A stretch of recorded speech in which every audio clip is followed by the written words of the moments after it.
पंडित जी, मुझे ये लड़की बहुत पसंद आ रही है। मम्मी जी, आप बिल्कुल ठीक कह रही हैं। ये लड़की तो सच में बहुत मासूम और खूबसूरत है। अब जब सबको पसंद है तो इसी लड़की को फाइनल करते हैं। पंडित जी, आप उन्हें भी बता दीजिएगा। जी ठीक है। अब अगले दिन गरिमा की चारों बहू अमीर अपनी सास और देवर के साथ पल्लवी को देखने उसके घर जाते हैं। वहीं लड़के वालों को देखकर पल्लवी के मामा मामी बड़े ही सत्कार के साथ उन्हें घर के अंदर बुलाकर बिठाते हैं।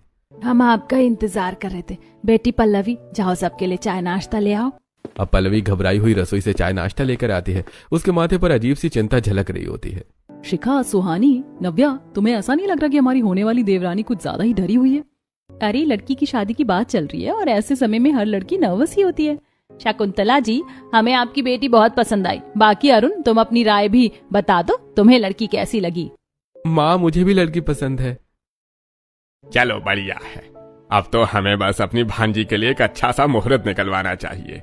दूसरी तरफ चारों अमीर जेठानियां। अरे, ये हमारी होने वाली देवरानी के माता पिता नहीं है क्या? हमें उनसे पूछना चाहिए इस बारे में।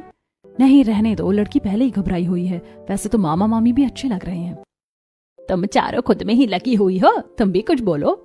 जी, हमें हमारी होने वाली गांव की देवरानी बहुत पसंद है। अब तो बस आप अच्छा सा मुहूर्त निकलवा कर रिश्ता फिक्स करिए।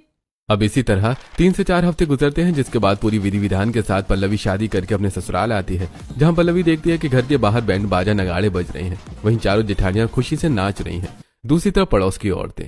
देखो आरती, चारों जेठानी अपनी देवरानी के आने की खुशी में कितना नाच गा रही हैं। सच में दिल खोल कर नाच रही, असली जिंदगी तो ये जी रही हैं। दूसरी तरफ पल्लवी अब इन तेज आवाज और शोर से डर रही होती है। देवरानी जी, क्या हुआ? आप इतनी नर्वस क्यों हो रही हैं? लगता है हमारा नाच गाना इन्हें पसंद नहीं आया। नहीं नहीं, ऐसा कुछ नहीं है, लेकिन सब इतना नाच क्यों रहे हैं? बस अब बहुत हो गया। अच्छा, आपको दिक्कत हो रही है तो मैं सब बंद करवा देती हूँ, रुकिए। अब चारों अमीर जेठानियां बैंड बाजा बंद करवा देती हैं। अब पल्लवी घर के दहलीज पर आती है। आओ बहुरानी, इस कलश को गिराकर घर के अंदर प्रवेश करो। अब कलश गिराकर पल्लवी अपने ससुराल में प्रवेश करती है। अरुण, जाओ अपनी पत्नी को कमरे में ले जाओ, वो थक गई होगी। अब अरुण अपनी पत्नी को कमरे में लेकर जाता है। पल्लवी, तुम बैठो, मैं अभी आता हूँ।